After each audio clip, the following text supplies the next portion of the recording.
Hello, everybody. Welcome to Foul Play. And no, I'm not Dr. Silkman. Dr. Silkman's under the weather for now, so this is Jack filling in. And we thought we would continue on and have another loose session of talking and just talking about various issues. It's not going to be anything particular, so if you've got anything you want to talk about, put it in the comments. Sammy and BB, you're going to be monitoring chat, right? Oh, yes. So they'll be taking your questions, comments, whatever, if somebody wants to talk about anything in particular. Today we have BB, Just Rhonda, Neverly, Not My Verbiage, and Sammy. And then I'll just briefly kind of go through what I see going on right now in the virtual world out there. Not a whole lot, and nothing new really. I've seen a few new DCI reports that Rookie has been able to get a hold of. I think there's some more coming, and I think yours has got some things coming. So hopefully we can see those and have a little bit fuller picture of some things that we've not been able to see before. As far as case related, that's really the only really new thing. I mean, KZ did make a tweet the other day. They should talk to Stephen. I guess everyone's seen that by now. I know that just going down the list here, I know that Rhonda and Kay and Cherie have been working on the Daniels case and have done several things. I was on a podcast with them, and that was a lot of fun. Just a nice round table, good chat. And Not My Verbiage, Linda and Becca, and I'm not sure who else is helping. Linda can talk about that in a minute, but they've been pushing forward with Brendan's issues and trying to get more awareness to that. As aggravating as it is with these issues, it's just infuriating at times. And I think that's pretty much it. We have chat saying they want to hear about yours and AC. Well, basically, they have been doing FOIA requests through CASO to get DCI reports. They're coming in a few at a time, so it's not like a lot, but these have been posted on Twitter, and you'll just have to go look. I don't know if we can get their links up. Maybe we can try to do that. But it's AC Rookie on Twitter, and yours 74, I think, on Twitter is their handle. You can go and look and see if you can find them. There's some interesting information, I will say, and some things that are in there that don't really line up with some of the other reports that we've seen. I'm not going to cite anything specifically because I'll get it wrong, and I don't want to do that. So I would encourage anyone that's interested to look that up. Hopefully, at some point, we can put those together on a PDF, and they'll all be in numerical order, and it'll be available for everyone to go read. It's interesting. I have read through several of them myself, so I'm not sure how many total, but it's actually several that I've seen. Probably, I don't know, probably 10, maybe 15. I don't really remember. It's several that he's got. So I'm not sure exactly how many that yours has got coming. So Jinx just posted it's Rookie 1082. There you go. See, I got that wrong. And then she probably she might be able to get yours. It's yours 74. There you go. So check them out. So anything else before we get moving here? Good. We're good. Thank you, Jack. Yep. So we'll just do what we've been doing in the past few weeks, these coffees. We'll just start down the list and see what everybody's got going on. BB? Still living a very boring, isolated life. They just fixed my bridge, however. Yay! Living the dream. The day before Thanksgiving, they actually fixed my bridge. I've been watching some streaming movies with you guys. I've been hanging out here and there on the phone. I've been, looking at some crafting ideas to work on. Um, yeah, bored waiting for something to happen, which feels like an eternity. I'm hoping by springtime myself that we'll see something. I'm hoping early spring. But we'll Yeah, see. yeah, yeah. Me too, because it seems like it's taken forever. And not having a set amount of days with something we can mark off on the calendar, it feels like an eternity. Well, it's infuriating. Yeah, yeah. I know it's affecting a lot of people right now, so. I have a Yeah, question though. Do you sure. think all this business is really affecting them getting their jobs done? Maybe. Like the COVID stuff? Right. I Yeah, mean, yeah, it's a I'm sure. likely excuse, but isn't in reality stopping anyone from doing their job over there. I'm just I curious. I think they haven't been doing their jobs, and so now they're getting a backlog, so it will They're be even getting longer their to, pass and not to bother with it. yeah, yeah, gets put on the back burner. I would have to agree, Sammy. There's probably some instances that, there probably is people that are really sick and can't make it in or whatever. But it also creates an opportunity, right, for to Yes. not do something. Drag their heels longer, Well, you put hate it to on the think back that. burner.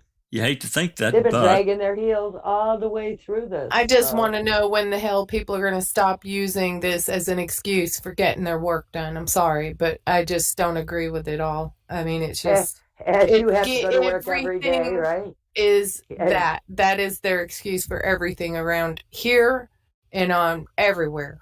It's just crazy. Well, if I may say that, considering a lot of their job is reading, I think it would be great to sit around on COVID and read all these things. So, yeah, they could speed it right, up. Help. Sure. work from home. well, Right? a lot of people it doesn't really affect like detrimentally. They're asymptomatic. They feel bad, lose their taste, get a headache. And for some, I realize it's worse. And then for others, it's like really, really bad. They on a ventilator and it really, really hurts their health. And some people, of course, they die from it. So, but yeah, they're basically their job is to read and to evaluate. Well, my thing is this. I'm not talking about anyone who has specifically had it because I do know and understand if you're not in good health, what a struggle this is. I get that. But in general, everywhere I look, everyone's using this as an excuse. And I I'm really understand. getting sick of it. Yeah, I understand. Okay. Next, are you good, BB? Is that it? Yeah, I wish it was more exciting, but I understand. Okay. Keep yeah. them phones going, BB. Keep them phones going. All right. Next up is Rhonda. Just Rhonda. What do you got going? Same old stuff, just working away. The three of us, Kay and Cherie and I, kind of took a couple of weeks vacation, I guess you could say. Some of them had been working super, super hard, and what little bit of hard I was working, I knew they had to be really tired. So, um, just kind of, we did an impromptu live the other night, as you know, Jack, and we really appreciated that you were willing to come on and talk with us, and Oh, it was really absolutely. good. Yeah, Anytime. we had a lot of fun. We chatted Absolutely. about it afterwards, Kay and Cherie and I, and we were thinking, man, that was so much fun. There was no pressure, no stress, no presentations to prepare and reading and research. It was really nice. It was just a really good laid back chat. We hope everybody else enjoyed it as well. It kind of goes Um, to show just how much work has to go into, if you're doing one of those presentations, like, Dr. Silkman and Neverly, and even right. probably Zoe to some degree, but, I know Neverly did a lot of work with all that stuff, going back through the other copies. on MaM. It's a lot of preparation. Yeah, it is. And yeah, it definitely gives you a whole different respect for the hard work that others have done, that, they make it look like it's just so easy to do. And maybe Talk it about is for some, but for me. talk about that book. So, what's that? Talk about that Mark Furman book for a minute. Oh, so I'm not sure how long you stayed. I know you left early than what we finished, but yeah, it's just getting really interesting. And I know that, it hasn't really drawn a lot of interest with everybody except for just a few of us, but it's really very, very interesting. And last night we got into chapters 4 and 5 Well, and started. tell them about it. Tell them what the book is and what it's about, just Oh, briefly. okay. Yeah, so it's Death and Justice by Mark Furman, and Mark Furman just wanted to investigate what the big hubbub was with the death penalty in Oklahoma County years ago. And so he went and investigated and went to the prisons, talked to a bunch of attorneys, defense attorneys, prosecutors, um, police officers, law enforcement, just asking them the questions, crime lab, people. And he's sharing a lot of information about how dirty, really, Oklahoma has been for years and years and years, going way back. Um, you know, about Bob Macy, who was the DA at the time that he was investigating and writing his book, and Joyce Gilchrist. And my interest, or our interest in it, came when we saw a quote in one of the hashtags from a book, but we didn't know what it was. And we just had to Google a bunch of sentences and things from the book or from the quote. And turned out that this whole entire book was written by Mark Furman, investigating the death penalty in Oklahoma. And boy, it's not just a one-off kind of thing that's going on right now with Daniel, because Joyce Gilchrist was just dirty as they can be, just as dirty as they come as far as crime lab analysts, and falsified so much of the forensic evidence in so many different cases. And one man that we know of for sure, that we talked about in the book, that has been executed based on her lies. Sometimes we try to say mistakes or, false testimony or whatever. It's just flat out lies that she's told. And, they talk about trying to, they wanted to get it under control, wanted to fix it, wanted to take care of that situation. And they did address her with it, they did address Joyce Gilchrist with some of those allegations and facts. And she just denies it and said that, she had done everything that she was supposed to do the right way. She says she's never lied on the witness stand and under oath. And so she's something else. Yeah. She's dead now. Is she really? I did not know that. Yeah, she's dead, but her legacy lives on, because she passed her dirtiness right down to Elaine Taylor. And Elaine Taylor is also mentioned in the book. And Elaine Taylor, David Prater's mentioned, some of the names that we recognize from today's cases. And, so it didn't end when she died and when Bob Macy died. The dirties had carried on their dirty legacies for them. So interesting. Yeah. So, like I told you and Kay and Cherie, that book that John Farek wrote, Bloody Lies, she's mentioned in it quite heavily. I mean, it's not like several chapters, but she did play a part in that book.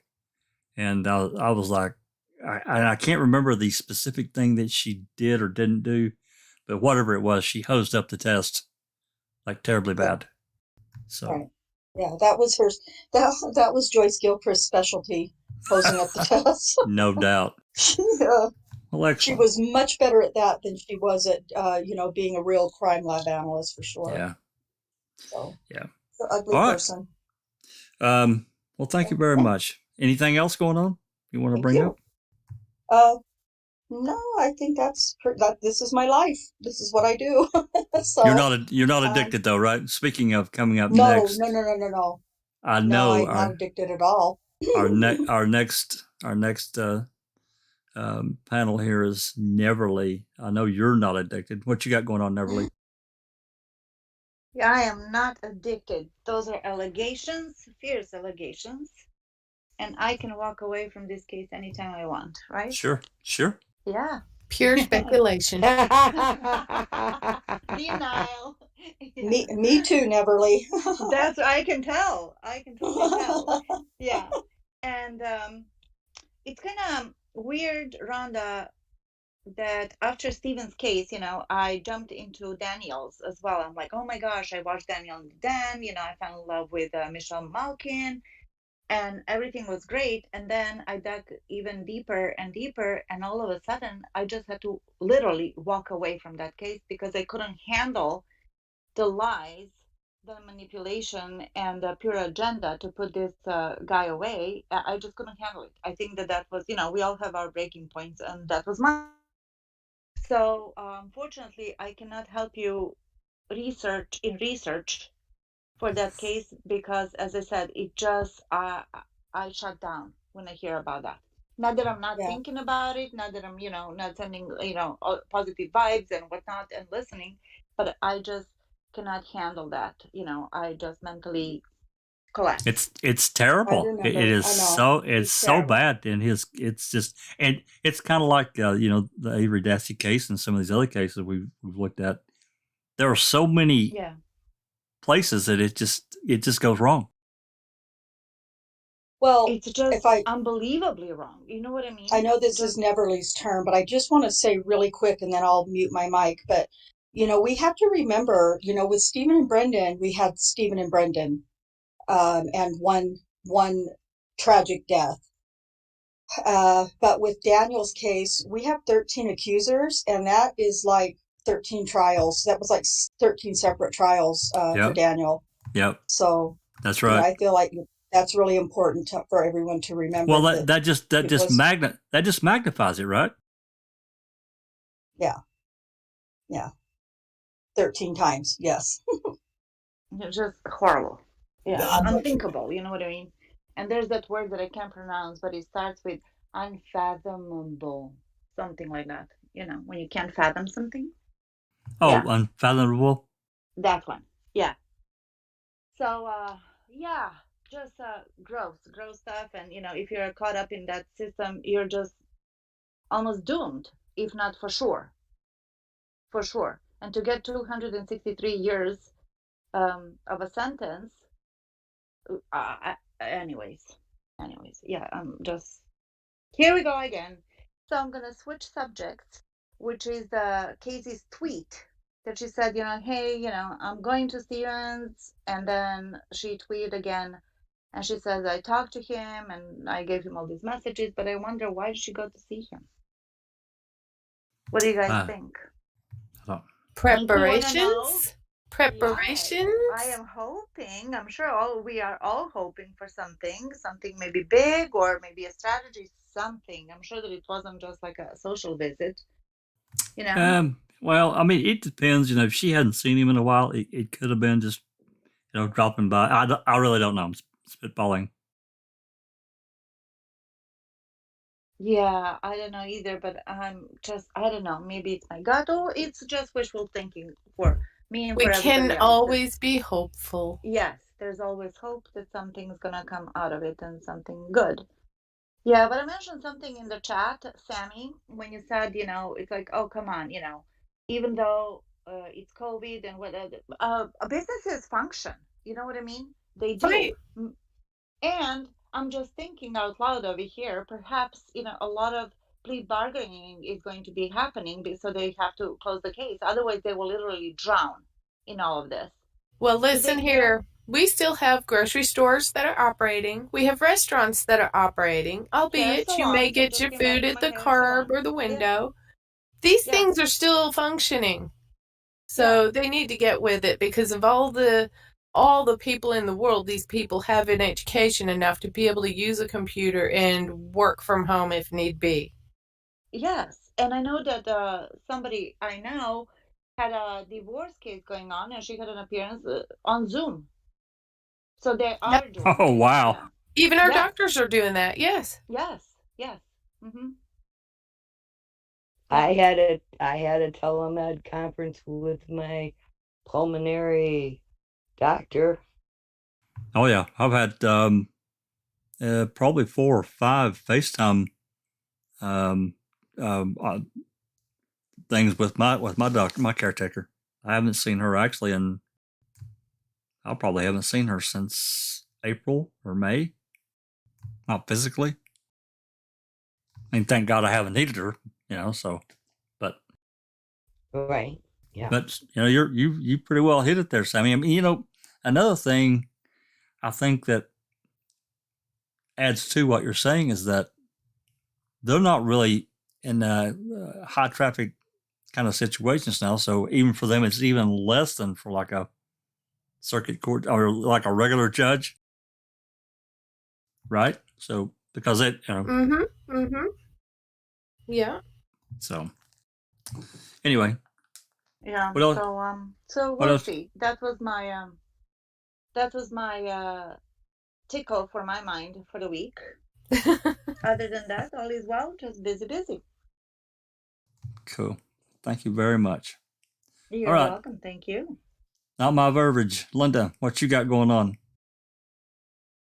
Oh, first of all, I'd like to say I'm so happy to be back because I was very sick with the COVID. Yep.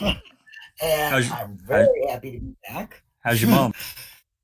My mom is on the uphill too. So on the downhill. She's doing good. She ate 2 square meals today already. So that's great. Has her taste come back yet? Can she taste it? Yeah. Yes. I just Good. have to say, I was very lucky not to have a lot. I won't go on a lot about it, but the taste and the non-smell was the worst for me. Oh, sure. But yeah, it is bad. But even in my sickness, I don't stop thinking about Brendan. And of course, me and Becca we got some really good things coming up. Next couple weeks here, we have Tracy Keogh, who's going to be on, and she did the 6th hour, and she's helped with billboards. I really like Kate Tracy. Yes, she is. She is a really great. And then we're going to do that. We're going to start the series on the 13th of Under the Hood with Michelle Vernon. And I'm going to kind of try to do it. Me and Becca are going to kind of do it like how we do in Foul Play. We discuss something, read a part of it, and then as people, we discuss it like this as a panel. So I'd like to get people involved in that. And if you're interested, check us out on Brendan Talks Discord and get involved with that. That would be great. The merrier. Other than that, let me see. Sammy's question about the COVID. Like I said, all their job is to read. So get to read, know the cases. This is a time to really, if you want justice, take your time and read and know the cases, I think. So COVID would be a great time for that. And I don't know. Other than that, not too much. That's about it. Thinking about a lot of ways legally to do something with Brendan. So I got some pretty snappy people helping me. Good. I know that. I remember Tracy. I think it was Tracy that was involved in the billboards. Yes, she is.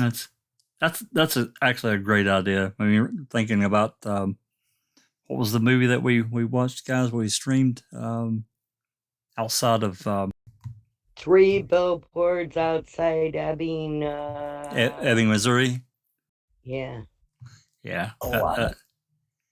You haven't heard about that movie? No, I was sick. I guess there's one I missed, but Yeah. sick Well, the quick synopsis is this Great movie. Yeah, this lady's daughter was killed. She was raped and killed, and then she was actually, when she placed in the car to act like that the car was what caused her death, but it actually wasn't. Yeah. Wow. And the police department, at the time, they didn't have DNA, but nothing happened, and just on and on. So the mom got really, really pissed off, and she purchased 3 billboards right outside the town It's a small town too. When I mean small, I On mean an tiny. old dead road that the highway took out, Yeah, that nobody hardly used. Yeah. Wow. yeah. I'm gonna have to check that out. Calling out the police department about it's really good. Anyway, interesting. Oh, for sure. Yeah, they have Well, 6 of them now. They have one in Oshkosh, in Manitowoc, in Madison, in Calumet, I think. it'd be And well, the latest one was just put in Manitowoc. So they're putting Brendan right in their faces, right where they need to be. really need to And get a few right in front of the governor, right? exactly, they do. And anybody that's living in that area, go take a sign and go sit there for a little while on a nice day in front of the governor's office and give him a shout. I really think it's gotten to the point where we need to be louder, harder, more pressure. I mean, Governor Evers has just pardoned 33 people. And be my guest, please go check out what he did it for, because he's doing it for people that have done their crimes and have sat their times. And how about looking at some people that are sitting for no crimes that they have done? That's what the change will be. That's what they need to do. You want to make a mark in this world, then be the first one to take the step, make that path. And I think that's to do. Excellent. Okay. Well, thank you very much. Well, thank you for sharing that. And next up is Sammy. What's going on in your world, Sammy?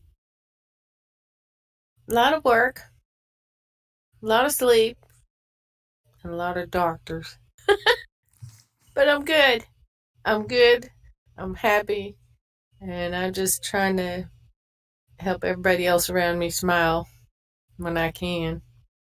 That's it. There's nothing major, nothing important. And of course, this is just, all this waiting is killing me.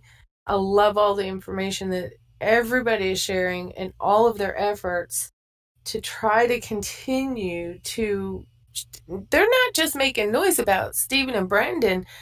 They're letting everybody in the whole wide world know just how bad the Department of Justice has gotten, and putting a magnifying glass on all of these people that are really looking like they're innocent, and no one else in the Department of Justice wants to even give it a second glance. We need to really make a bigger deal about this, and I agree with Linda. It's so important that we help these folks to realize that they can pave the way for correcting all of the injustices. It's never too late. I completely agree. But I just want to thank every one of you for all of your efforts, because every day I hear something new. I do. I would just like to add, I forgot to, if you all have not seen Trial on Netflix, please do yourself a favor and check it. Trial 4, right? Yes. Check out Trial. Oh my God. Yeah. That is Stephen and Brendan in a lot of ways. I've been watching it for a while now. I keep on going back and watching it because to me it's just unfathomable what they did and how they got away with it, and how the disclosures are so not transparent, and how corruption from 3 or 4 can do so much damage. Yes, and I loved his attorney. Oh my gosh, she's just on fire. Kick ass. Yeah. Now the bulldog like that. Rosemary, yes, and you can. I mean, she enters the room. You can feel her presence through the screen, and you can see that she is transparent and that she just knows what she's doing, and there is no BS going on. She's not gonna take any either, and she just wants to do the right thing. It's like, how do you not get inspired by people like that? Her best statement is, how can you, as a prosecuting attorney, not want to find justice?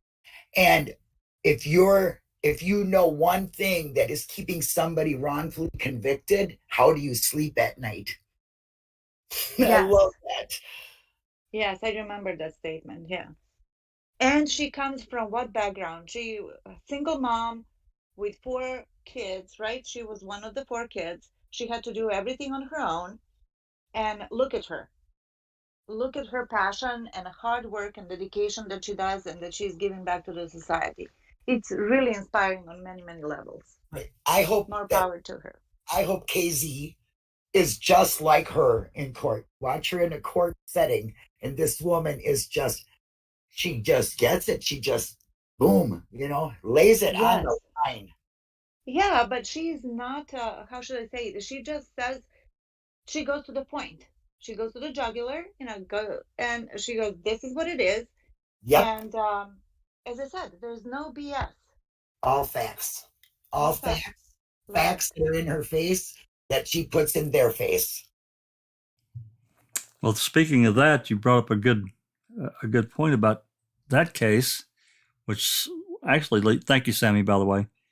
My next thing, I did see a tweet the other day, and I'd mentioned it to everyone up in the call earlier, and Jinx actually posted these links for me. Thank you, Jinxie, in the office here on our Discord. It's about the Netflix documentary, How to Fix a Drug Scandal. And for anyone that's watched that, understands, this is more of the kind of the same thing. This lawyer, this bulldog lawyer, this guy, man, he was great. I mean, of course, it was too late for that one guy that actually ended up shooting himself because he was so frustrated. But the prosecutors in that case, they went on and got other government jobs without anything. But I guess now they're having hearings.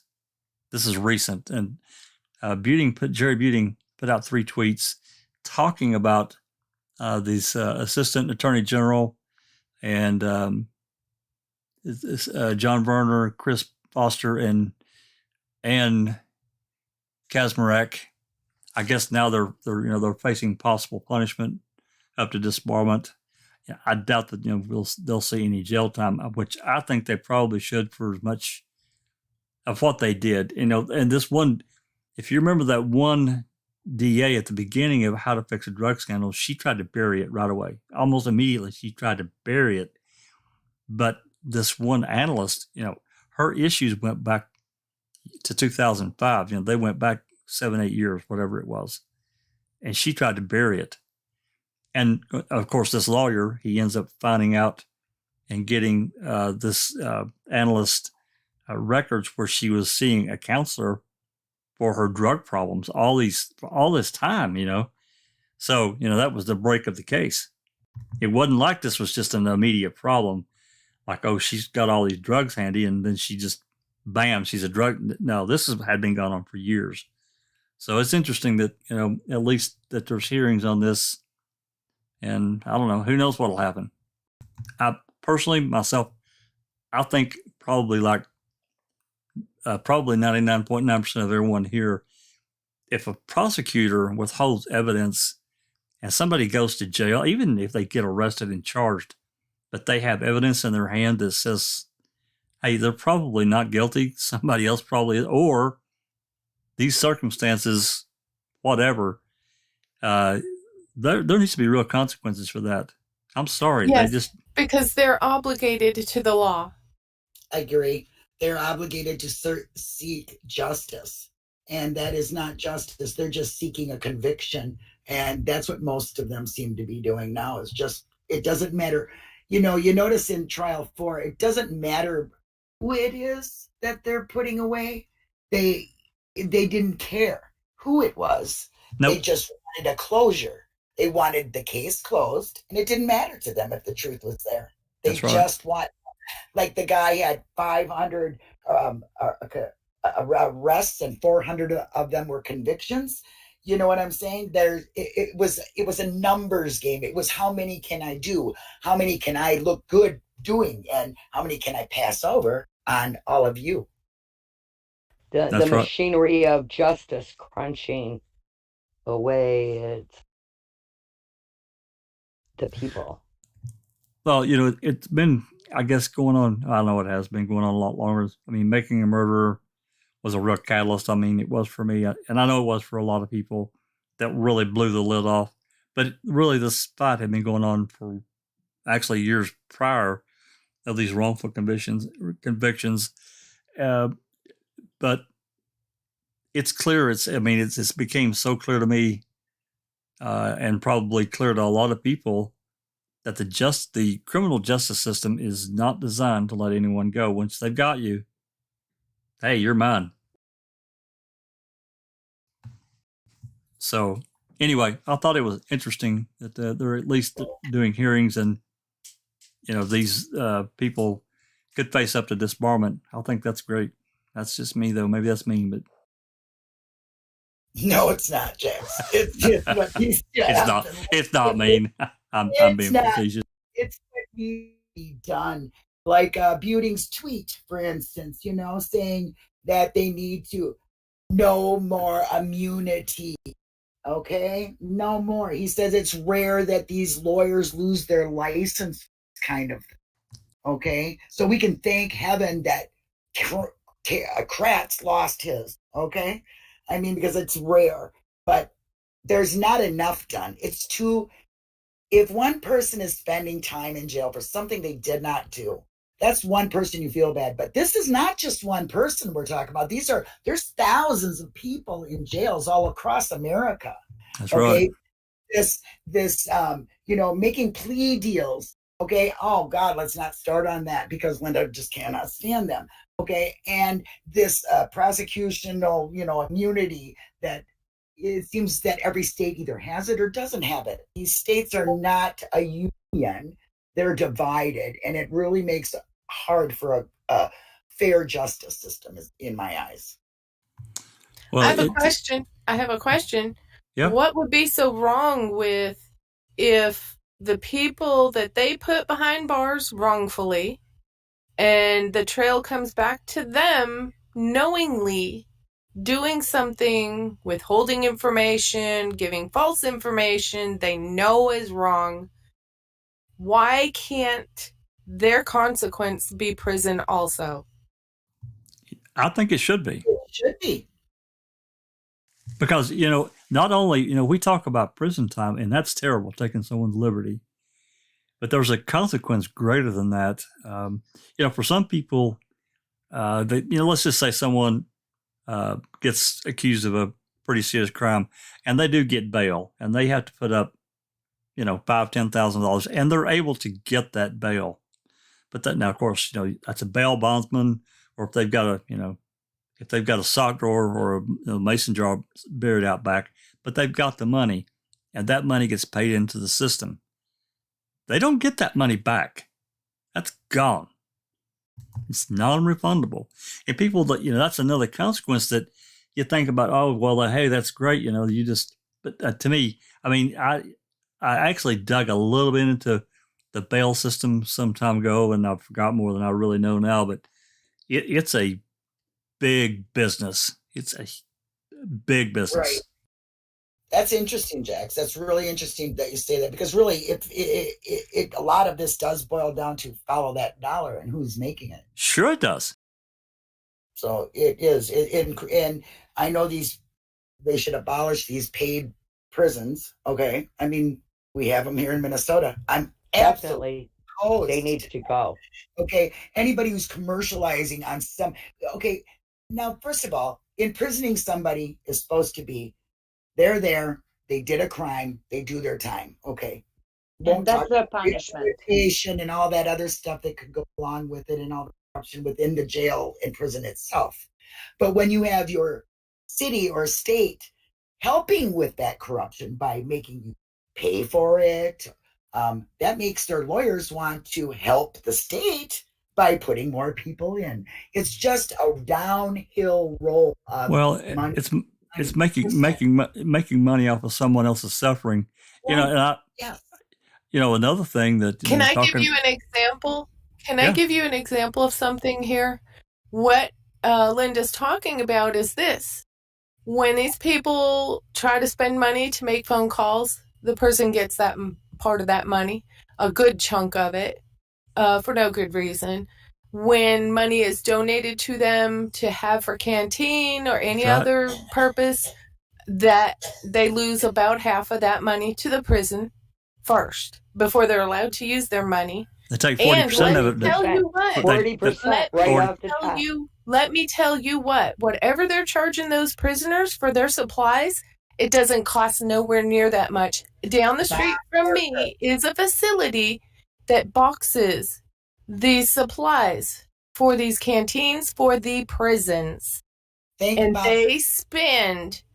probably make hand over fist at least 100% profit. I agree. And Bob Barker is the one who claimed all of that. So every single thing you get in prison is made through him. I've been in this facility down the street and I see what they charge for their products, and it is nowhere near what they're charging those prisoners, I promise you. That's true. And if you listen to Sean Atwood, the British guy, I think that most people know who Sean Atwood is, and he explained it really well. He just said that all these low-level drug dealers, or people with they're charged with possession and they go to jail for 6 months or to a year or even 2, especially if they get caught twice, that crime is so miserably minute and insignificant, yet because of the privatizations of prisons, they get $50,000-$60,000 per prisoner. So no wonder this is happening. The big fish, where is the big fish? They have to be the system. Those beds are not going to fill themselves. I mean, come on. Exactly. So it's really disgusting. My thing is that as a doctor, you take an oath that you're going to do whatever you can and whatever is in your your ability, by education, by moral, ethical, any kind of standards, that you're not going to harm your patient. I would assume, I'm not a lawyer, I don't mingle with very many lawyers, but that they would have, also that bar that they pass, it's about ethics. That they shouldn't be doing exactly the same thing, that you're not going to harm an innocent person. It would go along the same lines. Well, they don't even we are all human and we are all air and we get callous. You know what I mean? Let's say if you're hearing somebody, I have pain. At the end of the day, they're like, I know that you're in pain. You know what I mean? We kind of get callous by that. But seriously, this is not just a little thing. Sending somebody to life or, to death, life imprisonment, or to a death row, just so you would close the case. It's not even how do you sleep well at night. I don't even care how do you do that. But it's who's above you? Why are they allowing that? Well, that's where the problem has really rooted itself, because, as we all know, prosecutors can affect more suffering and whatever than probably any other profession in the criminal justice system. They have more authority. In many places, they have even more authority than a judge does. And, to me, it's like, what? But they do. Well, because I'm sorry, Jax. No, that's all right. Go ahead. I was just going to ask, even when a doctor takes their oath, they don't even have to be a patient. If they're going down the street and they see somebody that's in need, they're supposed to, by obligation, do that, correct? I mean, that's a good Samaritan. It should be that way with every lawyer and every judge, every politician, I think the line of way they went into it because they see a different way of making more rather than following the judicial line of command. They make up their rules as fits, Yes. Instead of doing the right thing, you would get so many cases and you would get promoted if you're after that and get money and blah, blah, all of that. If you also have the balls or the spine to stand up for what's right. However, I think that the bigger picture, there's lots of corruption going on, lots of bureaucracy and, scratching somebody's back and so forth, that it's easy kind of to slip into that, mode that you're going to just I'll just do this and then I'm going to go and play a round of golf. I'm trivializing all of this, but you see what I'm saying, right? Yeah. Exactly. Yeah, so that's why this complete professional immunity just needs to go. Just I needs to agree. go. Instead, what are they doing? They're coming up with co-ejaculators and some bullshit. No, thank you, bullshit. Serious, you know what I mean? So like how it's possible. Well, everything is possible, but is it probable? You know what I mean? Everything is possible in life. Everything is possible. Well, it's also possible that he didn't do it, whoever. So, come on. But co-ejaculator, oh, that's The, oh, a good one. Way to go. the unindicted co-ejaculator. Oh yeah, that was, Yes, that one. yeah, that came Explain from that. Explain Yeah. that for those who do not know what that is, please. that is Okay. if go ahead, Neverly. That's basically what I was saying. Okay, so we read a book. It was Mark. Blind Injustice. Blind Injustice. And in the book, there was a case that grandma was viciously raped, and they got one guy, and then down the 10 years, 20 years later, they proved that it wasn't his DNA. So they said, well, maybe you didn't rape her, but you were there while somebody else, the co-ejaculator, was raping grandma. Come on. And there's no evidence of anything else, like whoever the DNA belonged to had any connection with the guy that they got originally. So that's what it means. Like in the central guilty part. by yes, like guilty by association. It blows my mind the stupid crap they come up with. That's what I'm telling you. Yeah. To keep someone in prison. Yeah. No, knowing that they don't belong there. Yes, as they throw the person in the wood chipper and grind up their whole life. Yeah. A good example of that is the Central Park 5, where that Linda, I can't remember her name, the prosecutor says, well, we'll just say this guy was just the added guy. Yeah. The guy who confessed. We'll just add him on there. I told you. We can just add somebody else. When the DNA was not of any of those kids. Right. They were just have this invisible sixth person. And then when he confessed, they still were just going to add, that was the sixth person. Yeah, what was that case and that's a good example. There was another case though. Oh gosh, what was it? Allegedly these guys went in and raped and murdered this woman, but allegedly they met up with this other guy that actually did this. They all met up in the parking lot, just ran into each other and decided to do this. That was oh, we just watched that, didn't we? Yeah, I know. I can't remember. I can't remember the name of it. What's we the streamed name it. Of it. Yes, we did. It was about the 4 Navy officers, right? It wasn't conviction.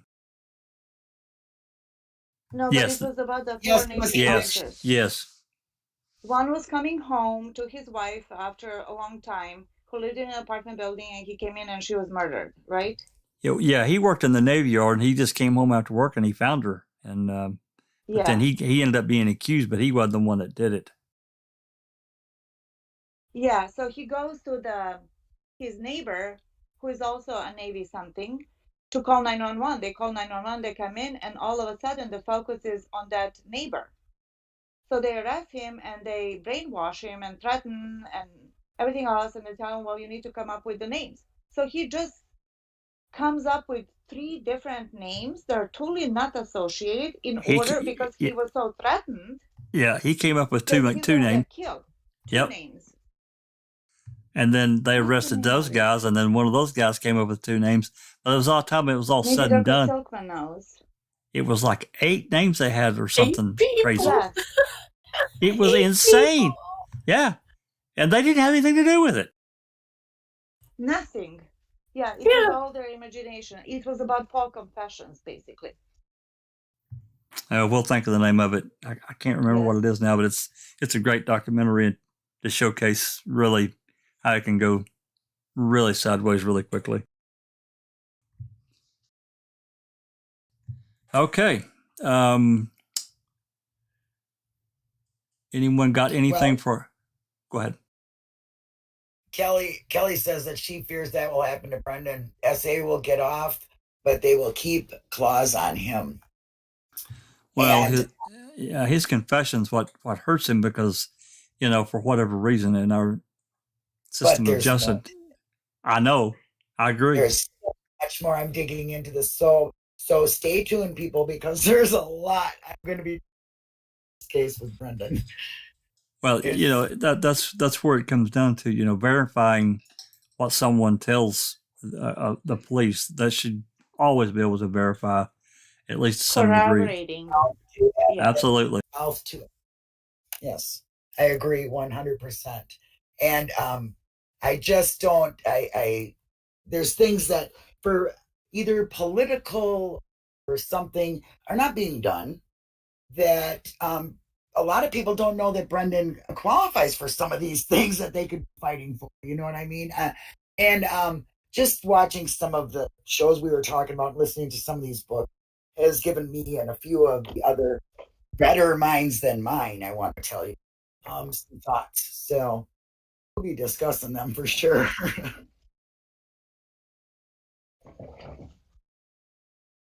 I can't believe that none of us can remember the name of that show that we watched. No, but Well, somebody put in here in harm's way. Yeah. In the chat. I don't know. Is that it? That don't sound right. No. I never heard of Now, it. there was another one we watched, though, Conviction with Hilary Swank, and that was another interesting one because, the character in it, the guy that got accused, I mean, he was, he kind of put himself out there a little bit because he was kind of a smart aleck, and he'd always kind of had this little run-in thing with the cops. They were not, they were poor, and they got moved around a lot. So, he kind of got looked at really quickly, which I don't know that that's right, but that was another one that it was a real opener, and his sister cared enough to go to law school and get her degree and fight for him. That was a really good movie, really good.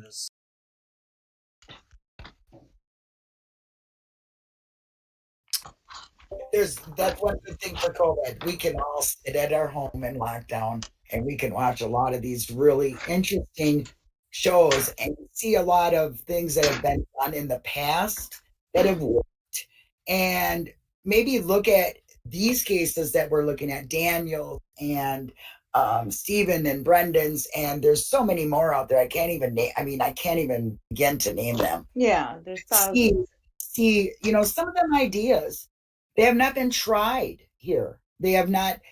We as supporters, I know there's research and there's research and supporters at the same time, but there's supporters who really want to make a difference and make a noise and put it in their face. And I'm one of them. And there's a lot of other folks that want to do that too. So watching these have been giving me Jinx and a few others. I'm going to say it, Jinx, because you're a great thinker.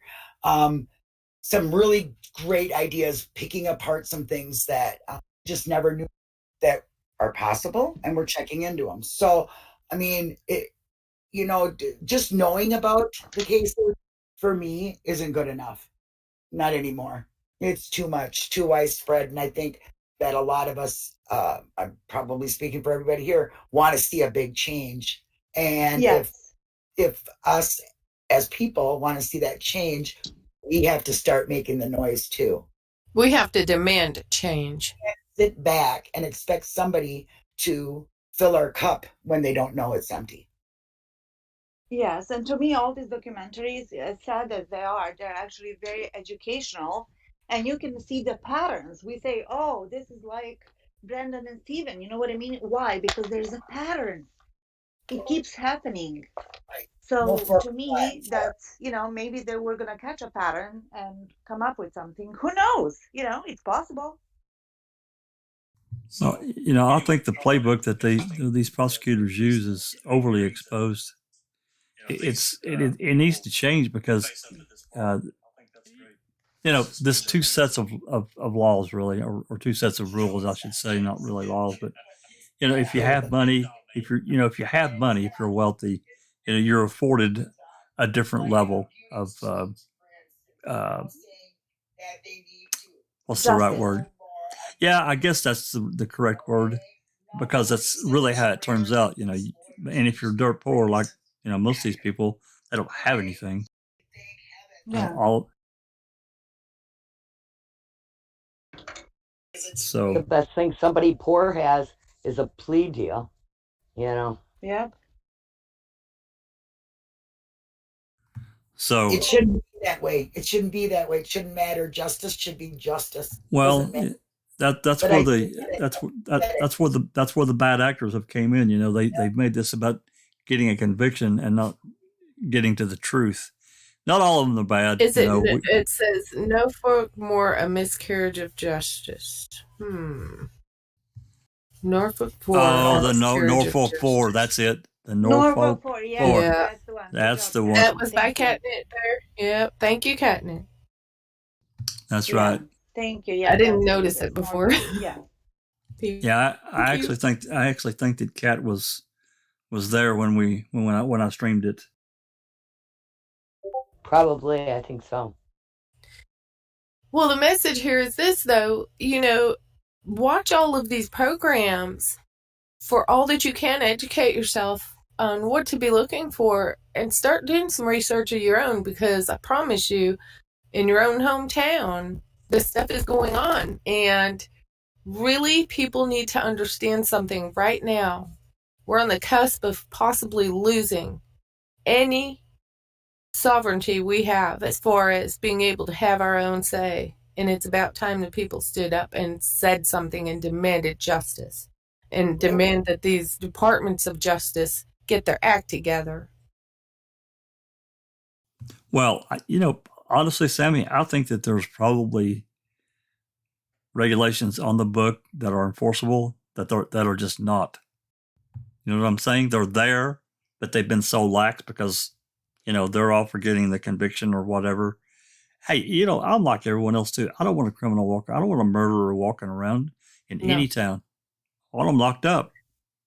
But you got to get more than just one person in that system to see the wrong and jump on the bandwagon, and that's where a lot of it falls apart. Well, we need a revamp on our Department of Justice. We do. We need a revamp, because really, honestly, if you got a crime going on, Jack, if they're really looking at this crime that took place and following the facts and for all that they can, that will lead them in the direction they need to be going, rather than just saying, oh, and pointing fingers at the nearest person. I mean, come on, give me a break. And doing all that it takes, everything, all their energy into making sure that person goes down is wrong.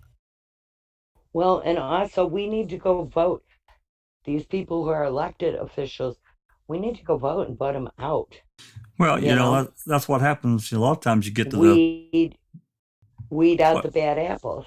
Well, having been the ability to research and find out what judge we're voting in, what are they about, on down the line, whoever is electable in your district or area, and trying to do research on them. And I've actually found in not only this election but in prior elections, you go look somebody up on Google, and there's almost nothing there at all, and you can't really find anything. Maybe a little bit here and there, but well, that's because Google has that predictive stuff, and they too. Well, unless a judge has made some kind of controversial ruling, chances are you're not going to hear too much or find too much. There are like whistleblower sites where you could check out local government at. Right. I can't think of any right. Well, when somebody wants to know about something, everybody says, oh, just Google it. But guess what? Through Google, you can also make it impossible for someone to find out something about you. Yeah, I don't know how to do that. That's a new one for me. Oh, it's possible. Trust me. Well, and these people with money can pay to have like there are things expunged from things, search engines, and Oh, I know things have been Yeah. whitewashed. I mean, we saw that yeah, right in the Avery Dassey cases. A lot of things were whitewashed right off. Yeah. It was just gone. Just there one day and gone the next. It was like, yep, whoa. retracted. Yep, yeah, So exactly. I'm not sure how that end of the side of the dark web works. I mean, I know that there's the dark web and there's a lot of other things there that you don't normally see unless you venture into it, which I never have, but I've heard of people doing it and finding just, well, pretty much anything you can think of, and probably some things you could probably Right. never think of, right? Yeah, well, Remember the like Well, it depends on who you're talking about. like Silkman has said that the suspect, especially an innocent one, is doomed with the system that's currently in place, and false convictions will continue to occur, and that is true. That's right. Beyond a shadow of a doubt. I agree. But, you know, and again, especially when you don't have money. oh, you know. yeah. Oh, yeah. If they want you, you know, you look at, like, it's another aspect of looking at so many of these documentaries that we've watched and these, you know, these books that we read. And that's the thing. If a police department wants you, they're going to get you. Unless you have a lot of money. And even then, it depends. You know, that one case we were just talking about where they kept lining up this guy, and this guy they would demand, oh, there's got to be somebody else. And he named 2 more guys. It was crazy. It was absolutely nuts. But you know, I guess everybody was afraid of this one cop that was involved in this because he was a real bully. And so he would go into the room, you know, the interrogation room, and by the time he came out, you know, he'd have a couple more names. So, oh yeah, he would get a confession in an hour. He was famous for that. That was his rap, getting a confession from an hour. How do you get a confession from 7 people that were not even there? I mean, you know what I mean? You go in and beat, beat the star out of them or threaten them with the death penalty, you know? Yeah, but you know, things did catch up with him, and he was fined like $70,000, and he got 12 years in prison, and that's great, you know. And what was the other show that we watched? That was a Sean Ellis one with a dirty cop, you know, the Irish one in Boston, you know, the one that was killed, that they blamed Sean for it. Yeah, he had his posse, and they were taking care of business and getting all kinds of money. I mean, that Mulligan was his name, the cop that was killed. He had 15 condos on a cop's salary. Really? Oh, Yeah. wow. I have a question here from James Regal. Brendan's mother did not give a leading question for a desired answer, but that part was not allowed to be given to the jury. So I'm not understanding for sure. It always boggles my mind too why they did not show the part Brendan says they got to my head, they confused me. That is what I believe they're talking about. And that, to me, just goes to show you that there was nobody caring at that point. Nobody. Yep. Well, I think that, you know, we're going to do the Brendan pretrials coming and and his trial transcripts and, you know, a lot of the post-trial stuff. I think that people are going to understand just how terrible it all was again, they wanted him because they needed him for an alibi to take the alibi witness away from Avery. So, hey, guess what? He was targeted, plain and simple, in my opinion. And they got him. Well, yes. Oh, yes. Yep, I agree. And, you know, watching what they did to Brendan as high as they knew if they let Brendan out, Stephen would be out next, right there to follow. And now it's depending on Stephen, but yet they think Brendan still will be there in his only way. You know, he's got options. So, but I do believe that that's why they fought so hard to keep Brendan in, was they knew they would have to let Stephen out. Their case would fall apart. Oh, absolutely. Because, you know, he started recanting within minutes of, you know, having this confession. I mean, to his mom, you know, he's recanting and they're tearing the door off the hinges to get back in there to, get him away from her. Yeah, and I think Silkman's saying, they might let Stephen go, but they are not letting Brandon go. Probably not without something new. And I mean, like, new. I'll Or, fight the bitter end to try to change that. Oh, yeah. well, Oh, yeah. you know, I or think that they may have something brewing on their hands that they are unaware of because they are so used to ignoring the truth. Yeah. And let's not forget, Brendan does have some options. So, I think they're just waiting to see how it probably plays out a little bit with the courts and what Kathleen is saying, because there are options. Brendan does have options, and lawyers have talked about it. well, he's never had a PCR file. There's other legal things that have never been filed that are available to him. That's true. Of course, with the PCR, you're generally looking at DNA and other things that can be argued specifically. So, and I don't know what else. I'm not legal. I'm not a lawyer, so there may be other even things that I'm not even aware of that could be filed on his behalf. But after Duffin gave his brief and all that stuff went through, and Brad Schimmel had 4 or 5 heart attacks trying to get it stopped and blocked so he couldn't get released, and that whole thing, it just almost looking at it now is almost like it was a show, like it was it just doesn't seem natural to me, because they took such extraordinary events. I mean, an attorney general getting involved directly into that case of a state, and not one of his lackeys taking the case. And they fought everything. I mean, every corner, Jack. So I agree. It was like great big production, I agree. I say let whatever evidence they have left speak for itself. Give him an evidentiary hearing, and I think then he'll probably go home. Which he never got. That's right. Yeah. And, the things that Brendan was convicted with, evidence. There's biological evidence. Words and words alone. Well, didn't they ask him in that, didn't they ask, well, wasn't there evidence found with any of his conviction? Yes, a bullet. Okay. They got nothing on him. He got mutilation of bones of a body, so that means there has to be bones or a body around, correct? I mean, I know they fought in court on his words and not today. They don't have any of that.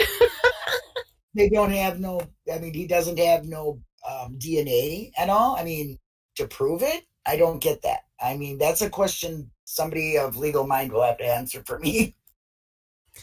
And Galataki's talking about, in this day and age, clearly it was a coerced confession and would be called into question immediately by the appointed judge. Well, guess what? These people are into child abuse. I'm sorry, but this is the only way I see it. It's how I've seen it all along. This was child abuse, first of all. First and foremost, make no mistake about it. You guys in DOJ think you're doing your job or whatever the deal is, pat each other on the back. I'm a mom and a grandma. That was straight up child abuse, and you should be held accountable for it. Oh, they definitely played the psychological games with him, and there was no way he could resist that. There's just no way. They treated him as an adult criminal person playing these games, and then I've got kids. I'm a dad right now, not a cop. I just want to come give you a big hug. Really? So you don't do that. Yeah, a viper. No way. And if you tell us the truth, we'll help you. We'll tell them you're a good guy. Yeah. I'm sorry, as a mom and grandmom, I'm never ever going to see it any other way. It was straight up child abuse. And when you look at that whole big picture, you cannot say it was not. It is. I agree with you, Sammy. There was nobody there for Brendan. Not No, his it school makes me angry. representative, not his mom, Len Kaczynski, or police, you know, with his helper, Kelly, the, I'm going to save myself. I don't want to be booted from YouTube, but, you know, bleep bleep person. Yeah, who was there for him? Nobody.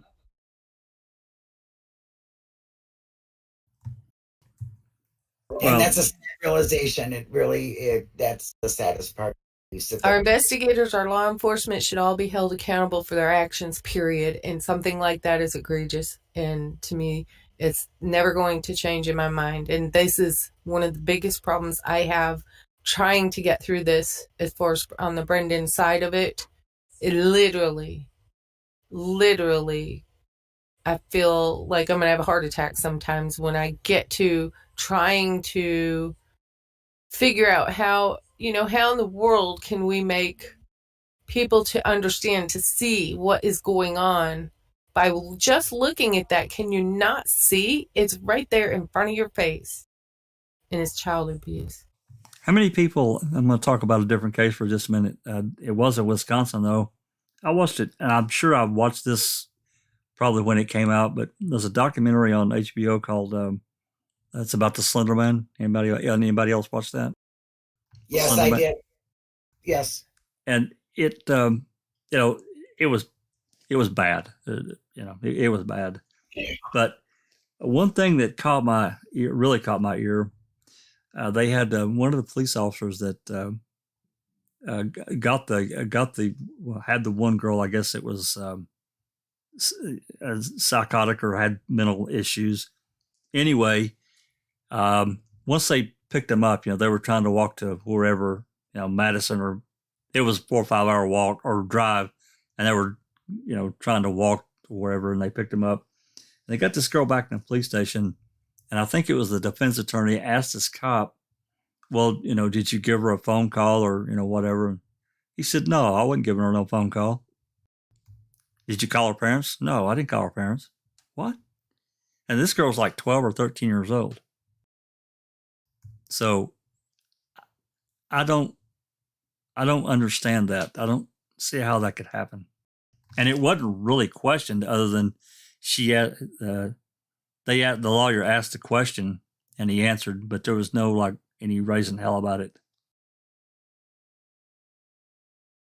Yeah, she was really mentally disturbed, and in fact, not too long ago, she came up for resentencing, or if they could let her out, but she's still in the like a mental hospital type, prison type thing.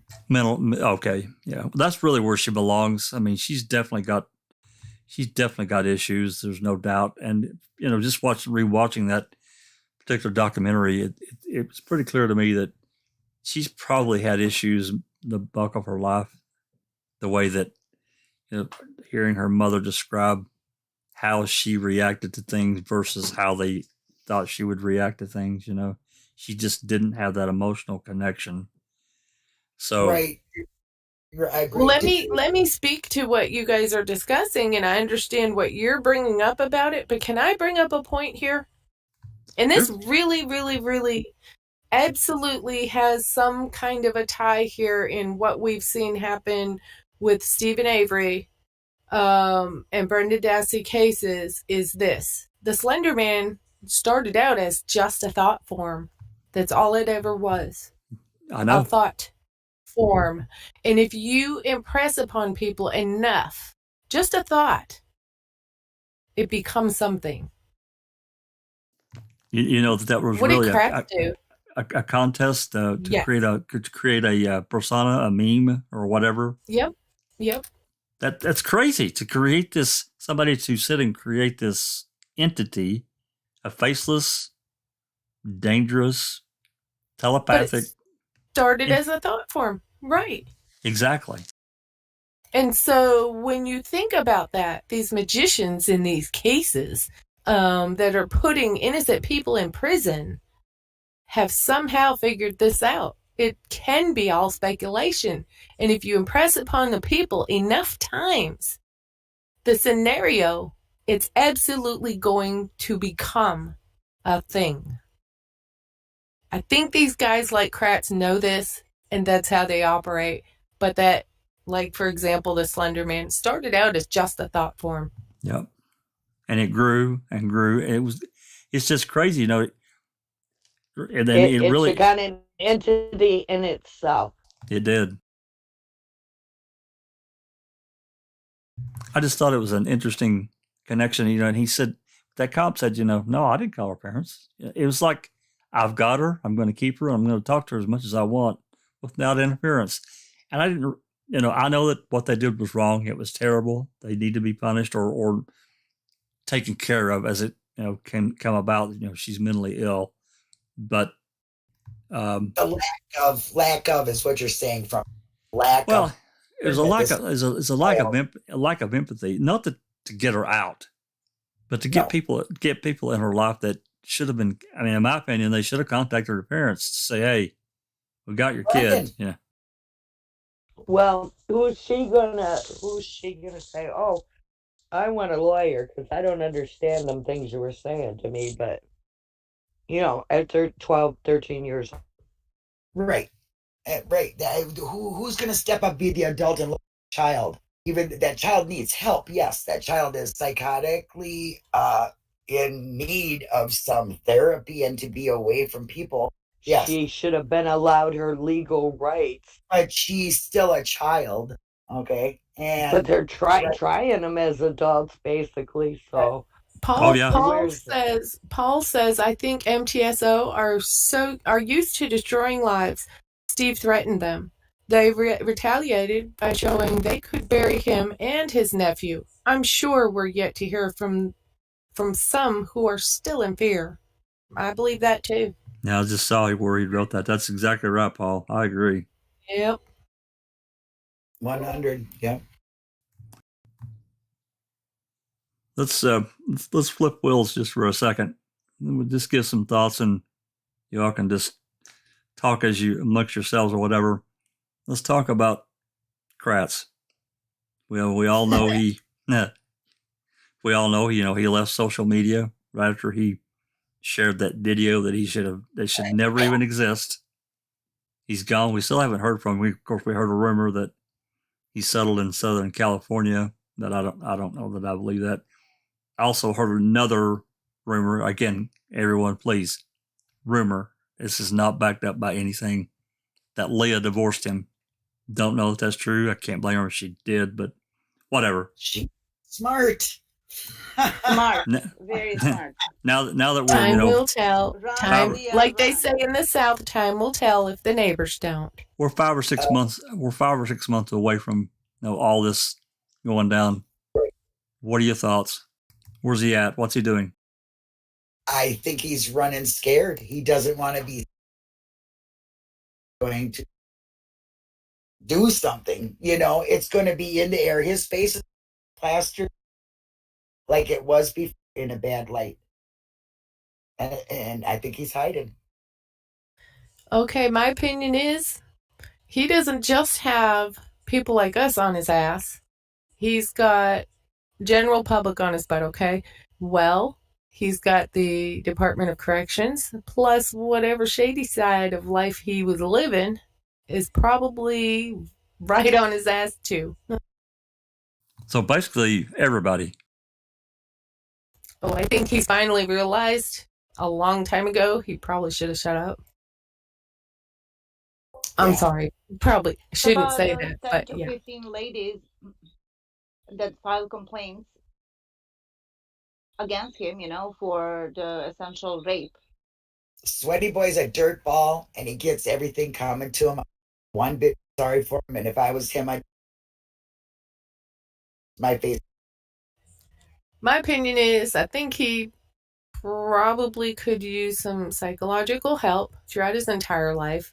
People have illnesses that they need help with. I think he used to his benefit. He became a lawyer and a prosecutor, and he was working the magic for all that it was worth because he could. Wolf in sheep's His mind works that way. wolf in sheep's clothing. Yes. And I think now the bitter truth has finally, I think it's hit home. And there's no telling what it is that he looks like he's running to me.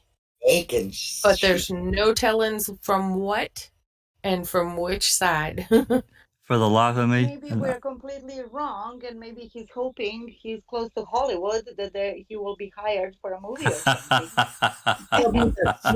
You know, grandiose personality disorder. Yeah. For the life of me, Neverly, everyone, I just Yeah. I don't understand why he would release that video. I just don't understand it. I think that was his insurance. Yeah, I think like BB said, I think that was his little insurance policy going, okay, guys, if you want to throw me under the bus, guess what? There's more of this.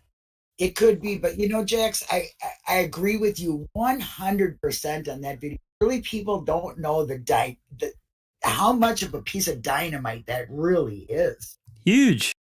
It is. I mean, when you did that presentation on my channel, I mean, I have watched it again and again because it's like they have testimony saying there's no cameras, there's this, there's that. Okay, so Buting's filming his client, okay, but the view of what is filming them is a hidden camera somewhere, and it had to have been the ceiling.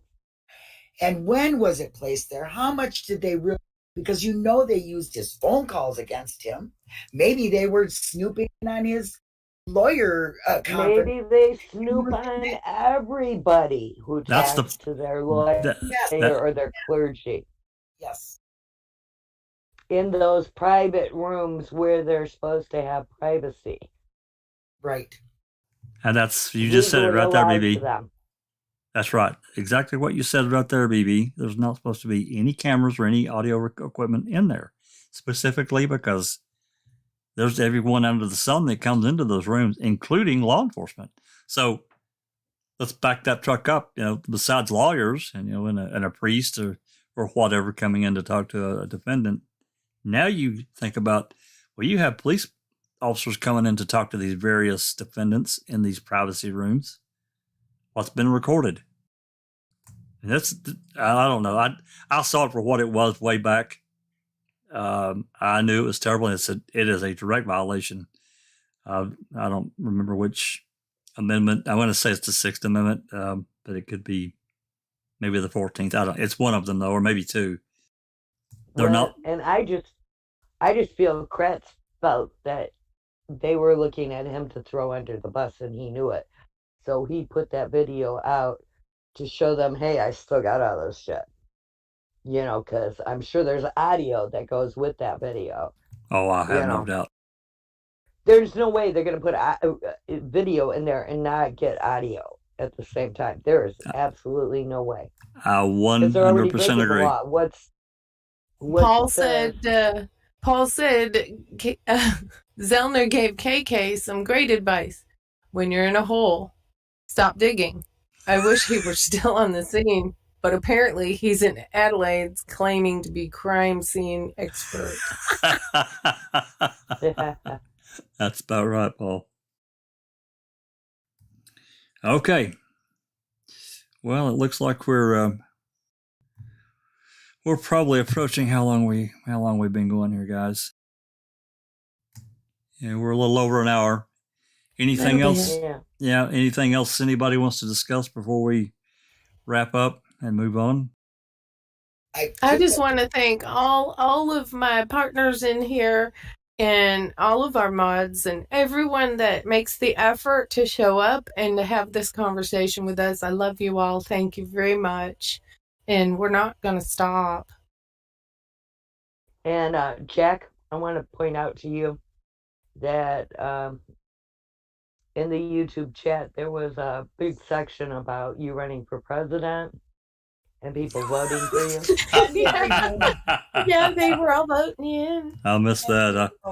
I didn't have my phone app open at the time. I've opened it now so I can kind of look at the chat. But Yeah, you'll have to yeah. go back over it later and catch that because Oh Yeah. my it's goodness.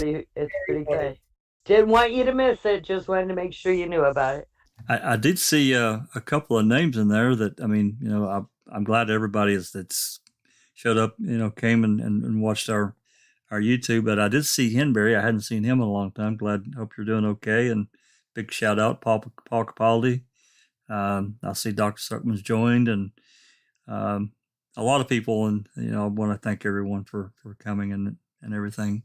So I don't know about running for president, but thanks for the vote of confidence. Well, you make a good one anyway, I think. I'd like to thank everybody too. I'm happy to be healthy and back, and please everybody stay safe. And hey, do what you do best. Y'all are doing a great job. Thank you. You beast! You survived COVID without even the hospital. I Yep. know, right? Yeah, I'm She's happy. a survivor. Yes.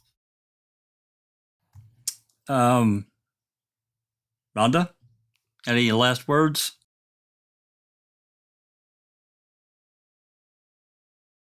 I'm good. I just pretty much second everything you guys have been saying. Excellent. So yeah. Okay, Jax, I gotta tell you, Barb says she voted for you. Yeah. Who? Thank you, Barb. Barb. Oh, Barb. Yep. well, thank you, Barbie both. Ellen. Yep. Thank you very much.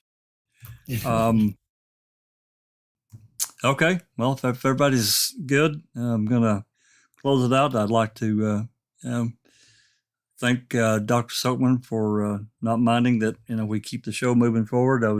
I can't take his place, but I'm glad to help fill in. Hope Zoe gets to feeling better. I know she's not feeling that well today. So anyway, moving forward, moving onward. Thanks for everybody for coming, and this has been a Foul Play production. Bye.